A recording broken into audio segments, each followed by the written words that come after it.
जय हिंद। जैसा कि दोस्तों मैं आज आप सभी लोगों को इस वीडियो में वैद्युत द्विध्रुव की अच्छी स्थिति में वैद्युत क्षेत्र की तीव्रता को कैसे निकालते हैं इसके बारे में बताऊंगा। जैसा कि दोस्तों क्लास 12th फिजिक्स के चैप्टर फर्स्ट वैद्युत आवेश तथा क्षेत्र का बहुत ही इंपॉर्टेंट टॉपिक है, बहुत ही इंपॉर्टेंट डेरिवेशन है जो दोस्तों हमेशा बोर्ड एग्जाम में लगातार पूछा जाता है। ठीक है, यदि दोस्तों आप लोग इस डेरिवेशन को जो मैं बताऊंगा यदि तो आप लोग इसको एकदम अच्छे से कॉन्सेप्ट एकदम क्लियर करते हुए अगर आप लोग चलते हैं इस वीडियो को एकदम ध्यान से देखेंगे तो आप लोगों को अच्छे से निकालने में चुटकियों का काम हो जाएगा। ठीक है, चलिए दोस्तों बिना टाइम को वेस्ट की वीडियो को शुरू करते हैं।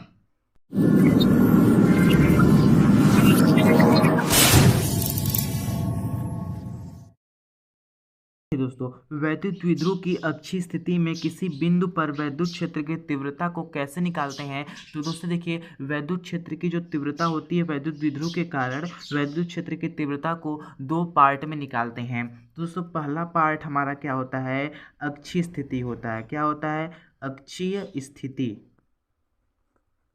ठीक है, इसको दो तरीके से निकालते हैं, पहला होता है अक्षीय स्थिति और जो दूसरा होता है निरक्षीय स्थिति।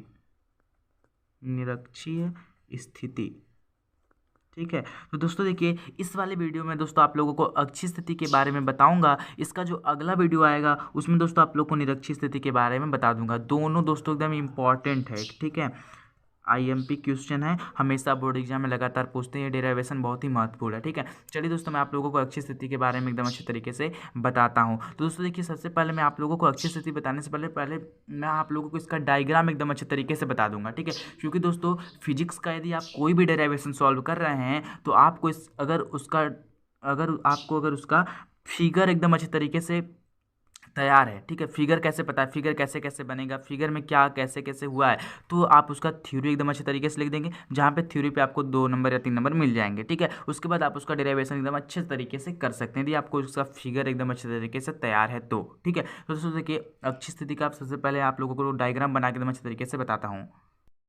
आप लोगों को रटने की थोड़ा सा भी कोशिश नहीं करना है, बस समझने की कोशिश करना है। मैं आप लोगों को इसी वीडियो में अच्छी स्थिति का डेरिवेशन एकदम अच्छे तरीके से याद करवा दूंगा। ठीक है, आपको रटने की जरूरत है, आपके माइंड में एकदम अच्छे तरीके से सेट हो जाएगा। ठीक है, तो दोस्तों देखिए निरक्षी स्थिति अच्छी स्थिति का कारण देखना है तो आप यहाँ पे सबसे पहले क्या लिखेंगे, कोई एक वैद्युत द्विध्रुव बना लीजिए। क्या बना लीजिए, कोई एक वैद्युत द्विध्रुव बना लीजिए। ठीक है, हमने क्या बना लिया, यहाँ पे एक वैद्युत द्विध्रुव बना लिया। लिखेंगे माना एक वैद्युत द्विध्रुव क्या है, ए और बी है। मान लिए कि दोस्तों क्या है, एक वैद्युत द्विध्रुव है। ठीक है, और ये क्या है, बिंदु ए और बिंदु बी है। ठीक है, बिंदु ए पर क्या हो गया, माइनस क्यों आवेश स्थित है और बिंदु बी पर क्या हो गया, प्लस क्यों आवेश स्थित है। इसका मध्य बिंदु क्या है दोस्तों, ओ है और इसके बीच की दूरी कितनी है, 2l है। यानी कि इसके बीच की दूरी कितनी हो गई, 2l हो गई। यानी ए से लेके ओ के बीच की दूरी कितनी है, l है, और फिर ओ से लेके बीच की दूरी कितनी है, l है। ये l l दोनों मिलके क्या हो गया, 2l हो गए, पूरी दूरी हो गई। ठीक है, तो क्या लिखना है सबसे पहले, माना कोई एक वैद्युत द्विध्रुव ए बी है, बिंदु ए पर माइनस क्यों आवेश तथा बिंदु बी पर प्लस क्यों आवेश स्थित है। इसका मध्य बिंदु क्या है, ओ है, और इसके बीच की दूरी कितनी है, 2l है। इतना लिखने के बाद आपको लिखना है मध्य बिंदु ओ से आर दूरी पर, मध्य बिंदु ओ से कहाँ दोस्तों, मध्य बिंदु ओ से आर दूरी पर कोई एक बिंदु क्या है, पी है। ठीक है, मध्य बिंदु ओ से आर दूरी पर कोई एक बिंदु पी है जिस पर हमें क्या निकालना है, वैद्युत क्षेत्र की तीव्रता ज्ञात करना है। ठीक है, यानी इस पर हमें क्या निकाला, बिंदु पी पर वैद्युत क्षेत्र की तीव्रता को निकालना है। अब इसको हम क्या करेंगे, धीरे धीरे से इसको डट डट करके यहाँ तक ऐसे कर देंगे। ठीक है, तो कोई प्रॉब्लम नहीं है, बस आप मेरे साथ एकदम अच्छे तरीके से समझिए मैं कैसे कैसे फिगर बना रहा हूँ, आप भी बनाने की कोशिश करिए। ठीक है, तो पहले समझिए उसके बाद बनाइए। देखिए माना कोई एक वैद्युत द्विध्रुव क्या है, ए बी है। वैद्युत द्विध्रुव का नाम क्या हो गया, ए बी हो गया। माना कोई एक वैद्युत द्विध्रुव ए बी है जिसपे बिंदु ए पर माइनस क्यों आवेश तथा बिंदु बी पर प्लस क्यों आवेश स्थित है। इसका मध्य बिंदु ओ है, इसके बीच की दूरी कितनी है, 2l है। ठीक है, फिर क्या लिखेंगे, बिंदु ओ से आर दूरी पर क्या हो गया, बिंदु ओ से आर दूरी पर कोई एक बिंदु क्या है, पी है। बिंदु ओ से आर दूरी पर कोई बिंदु पी है जिस पर हमें वैद्युत क्षेत्र की तीव्रता ज्ञात करनी है। ठीक है, इतना लिख देंगे। फिर अब ध्यान से मेरी बात को देखिएगा, ये देखिए बिंदु ओ है और ये क्या है, बिंदु बी है। इसके बीच की दूरी कितनी है, यल है। और बिंदु ओ से पी के बीच की दूरी कितनी है, आर है। तो यहाँ से अगर यहाँ तक के बीच की दूरी अगर हमको चाहिए तो यहाँ से क्या हो जाएगा, यहाँ हो जाएगा आर माइनस यल हो जाएगा। ठीक है, इसकी हो गई। प्लस क्यू आवेश से इसके बीच की दूरी कितनी हो गई, प्लस क्यू आवेश से बिंदु पी के बीच की दूरी आर माइनस यल हो गई। ठीक है, अब ध्यान से देखिएगा, अब माइनस क्यू आवेश से बिंदु पी के बीच की दूरी कितनी हो जाएगी, देखिए माइनस क्यू आवेश से बिंदु पी पूरी हमको दूरी चाहिए, तो इतना पूरा क्या, ये वाला यल और ये वाला आर, तो क्या दोनों जुड़ जाएगा, आर प्लस यल हो जाएगा। ठीक है, तो यहाँ पे हम क्या ऐसे एक लाइन खींच देंगे, पूरा कहाँ से कहाँ तक है, यहाँ से यहाँ तक क्या हो जाएगा, इसकी दूरी आर प्लस यल हो जाएगी। यानी माइनस क्यू से बिंदु पी के बीच की दूरी कितनी हो जाएगी, आर प्लस यल हो जाएगी।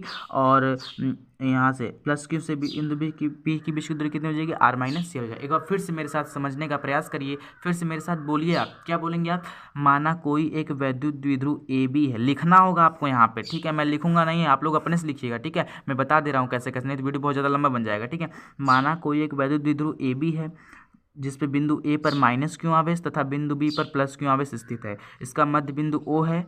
ठीक है, इसके बीच की दूरी 2l है। बिंदु ओ से r दूरी पर कोई एक बिंदु P है जिस पर वैद्युत क्षेत्र की तीव्रता ज्ञात करनी है। अब देखिए, यहाँ से यहाँ के बीच की दूरी r माइनस यल हो गई, माइनस क्यू से इसके बीच की दूरी कितनी होगी, r प्लस यल हो गई। ठीक है, तो उम्मीद करते हैं आपको इसका डायग्राम एकदम बेहतरीन तरीके से समझ में आया होगा। चलिए अब इसके डिराइवेशन की तरफ एकदम अच्छे तरीके से बढ़ते हैं। एक बार प्लस क्यू आवेश से बिंदु P पर वैद्युत क्षेत्र की तीव्रता निकालेंगे, एक बार माइनस क्यू आवेश से बिंदु P पर वैद्युत क्षेत्र की तीव्रता निकालेंगे। तो वैद्युत क्षेत्र की तीव्रता का सूत्र तो दोस्तों आप लोग को पता ही होगा। सबसे पहले क्या लिखेंगे, यहाँ पे लिखेंगे प्लस क्यू आवेश के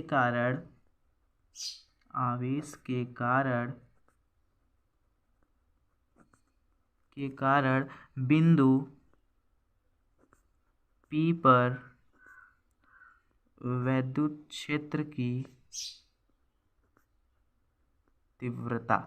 ठीक है, देखिए प्लस क्यू आवेश के कारण बिंदु P पर वैद्युत क्षेत्र की तीव्रता, प्लस क्यू आवेश का बिंदु P पर वैद्युत क्षेत्र की तीव्रता क्या हो जाएगा, E1। क्योंकि पहला निकाल रहे हैं, ये दूसरा निकालेंगे तो E2 हो जाएगा। तो पहला क्या हो जाएगा, E1 इज इक्वल टू, हम जानते हैं वैद्युत क्षेत्र की तीव्रता का सूत्र क्या होता है, 1/4 पाई एप्सिलॉन नॉट इंटू क्या होता है, क्यू अपान आर स्क्वायर। तो यहाँ आर की जगह क्या हो जाएगा, आर माइनस यल हो जाएगा, आर माइनस यल हो जाएगा। अब आर स्क्वायर था तो आर की जगह आर माइनस यल लिख दिया, फिर स्क्वायर स्क्वायर हमने लगा दिया। ठीक है, तो इतना हमारा कॉन्सेप्ट क्लियर हुआ। अब उसी तरीके से लिखेंगे माइनस क्यू आवेश के कारण बिंदु पी पर वैद्युत क्षेत्र की तीव्रता, इसलिए माइनस क्यू आवेश का बिंदु पी पर वैद्युत क्षेत्र की तीव्रता क्या हो जाएगा, E2 हो जाएगा। E2 is equal to 1/4 pi epsilon nought into Q upon, अब यहाँ आर स्क्वायर, अब इसके जगह क्या रखेंगे, आर प्लस यल रखेंगे। आर प्लस यल का क्या हो जाएगा दोस्तों, स्क्वायर हो जाएगा। ठीक है, तो हमारा क्या निकल गया, E1 भी निकल गया, अब E2 भी निकल गया। ठीक है, प्लस क्यू के कारण हमने वैद्युत क्षेत्र की तीव्रता निकाल लिया, माइनस क्यू के कारण वैद्युत क्षेत्र की तीव्रता निकाली। अब क्या करेंगे, परिणामी वैद्युत क्षेत्र की तीव्रता निकालेंगे, यानी इन दोनों को जोड़ देंगे। कैसे होगा देखिए ध्यान से, परिणामी वैद्युत क्षेत्र की तीव्रता क्या हो जाएगी, capital E is equal to E1 minus E2, capital E is equal to क्या हो जाएगा, E1 माइनस E2 हो जाएगा। अब क्या करेंगे, E1 का जो मान उठा के इधर पटक देंगे, E2 का मान क्या करेंगे, उठा के इधर पटक देंगे, काम खत्म। ठीक है, चलिए आगे देखते हैं। की जगह क्या है, 1/4 pi epsilon nought into Q upon R minus यल का क्या है, स्क्वायर है। अब बीच में माइनस लगा है, अब देखिएगा ध्यान से, सूत्र में minus 1/4 pi epsilon nought into Q अपान E2 का मान में क्या हो जाएगा, आर प्लस यल का स्क्वायर हो जाएगा। अब देखिएगा हमें क्या कॉमन मिल रहा है इसमें से, कॉमन का मतलब जो दोनों में हो। देखिए एक ये, देखिए इसमें भी है, इसमें भी है, क्यों इसमें भी, इसमें, तो उसको बाहर निकाल लीजिए। तो यहाँ हो जाएगा E is equal to q upon, q गुणा एक में कर लेंगे, क्यों हो जाएगा, बटे 4 पाई एप्सिलॉन नॉट, कॉमन दिखा, कॉमन कर लिए। अब ब्रैकेट के अंदर क्या बचेगा, क्यू उठ के बाहर चला गया, यहाँ कुछ नहीं बचा, एक बचा है, बटे यहाँ क्या हो जाएगा, आर माइनस यल का स्क्वायर हो जाएगा। फिर यहाँ पे माइनस लगाएंगे, ये तो बाहर आ गया, ये क्यों बाहर आ गया, तो क्या बचा, ऊपर 1 बचा, बटे क्या हो जाएगा, आर प्लस यल का क्या हो जाएगा, स्क्वायर हो जाएगा। ठीक है, उम्मीद करते हैं आप लोग को समझ में आ रहा होगा। बस एकदम कॉन्सेप्ट से बारीकी से देखते रहिएगा। ठीक है, कहीं भी डाउट तुरंत कमेंट कीजिए। ठीक है, तो यहाँ क्या हो जाएगा, E is equal to q upon 4 pi epsilon naught, q upon 4 pi epsilon naught. अब देखिएगा ब्रैकेट में, अब हमें क्या करेंगे, इसका एलसीएम लेंगे, इसको भिन्न का जोड़ की भिन्न भिन्न की घटाने की तरह है, ठीक है। तो इसका गुणा इसमें कर दीजिए, इसका गुणा इसमें कर दीजिए, इसका गुणा इसमें कर दीजिएगा। इससे यहाँ पे क्या हो जाएगा, आर प्लस यल का स्क्वायर हो जाएगा, फिर माइनस है, फिर क्या हो जाएगा आर माइनस यल का स्क्वायर हो जाएगा, फिर पूरे के बटे। अब इसका इसमें करेंगे तो क्या हो जाएगा, r square minus l square का भी क्या हो जाएगा, स्क्वायर हो जाएगा, ठीक है। समझ में आया कैसे हुआ। देखिए ये 2 बार दिया है, देखिए एक ब्रैकेट में ए प्लस बी है और एक ब्रैकेट में ए प्लस बी, एक ब्रैकेट में माइनस बी दिया है। देखिए इसका वर्गांतर का सूत्र हो गया ए स्क्वायर माइनस बी स्क्वायर, और दोनों पे स्क्वायर था ही तो यहाँ पे स्क्वायर लग जाएगा, ठीक है। इसका गुणा इसमें कर दिया इतना आ गया, फिर इसका गुणा एक में करेंगे इतना आ गया, बीच में माइनस था माइनस लगा दिए, ठीक है। तो अब देखिएगा क्या करना है, ई इज इक्वल टू क्या हो जाएगा, Q upon 4 pi epsilon not. अब यहाँ पे हमने ब्रैकेट लगाया। अब देखिए ए प्लस बी का होल स्क्वायर का सूत्र लग गया, यहाँ ए माइनस बी के होल स्क्वायर का सूत्र लग गया। तो कैसे तोड़ेंगे, आराम से तोड़ लीजिए। हो जाएगा A square plus B square plus 2ab, ठीक है। यहाँ माइनस है, माइनस कर दिए, इसको ए माइनस बी के होल स्क्वायर तोड़ दीजिए। यहाँ हो जाएगा A square plus B square minus में 2ab, इतना हुआ। अब यहाँ पे क्या लगाएंगे, बटे लगाएंगे पूरे के। यहाँ क्या हो जाएगा, आर स्क्वायर माइनस में यल स्क्वायर का भी क्या हो जाएगा दोस्तों, होल स्क्वायर हो जाएगा, ठीक है।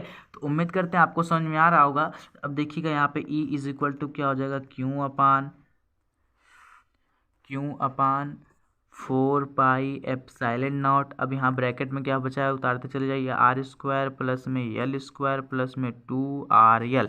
बस हमारा खत्म होने वाला, कुछ बचा नहीं आगे, ठीक है। अब इस माइनस का सब में गुणा कर दिए, इसका माइनस इसमें करेंगे तो क्या हो जाएगा, माइनस में आर स्क्वायर, इसका इसमें होगा तो माइनस में यल स्क्वायर, माइनस माइनस क्या हो जाएगा प्लस 2RL, ठीक है।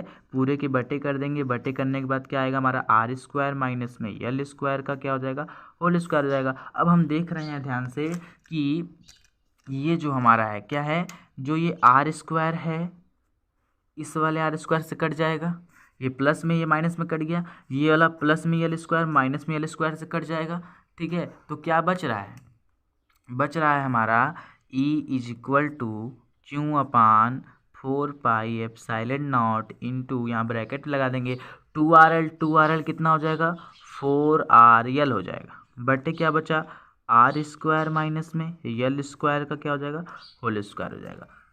अब ध्यान से मेरा देखिएगा, अब हमको यहाँ बनाना है फार्मूला वैद्युत द्विध्रुव का। कैसे बनेगा देखिएगा ध्यान से, ई इज इक्वल टू क्या हो जाएगा, Q upon 4 pi epsilon not. अब देखिए 4RL है, इसको हम क्या कर सकते हैं, 2L इंटू 2R कर सकते हैं कि नहीं, 2L इंटू 2R कर सकते हैं ना।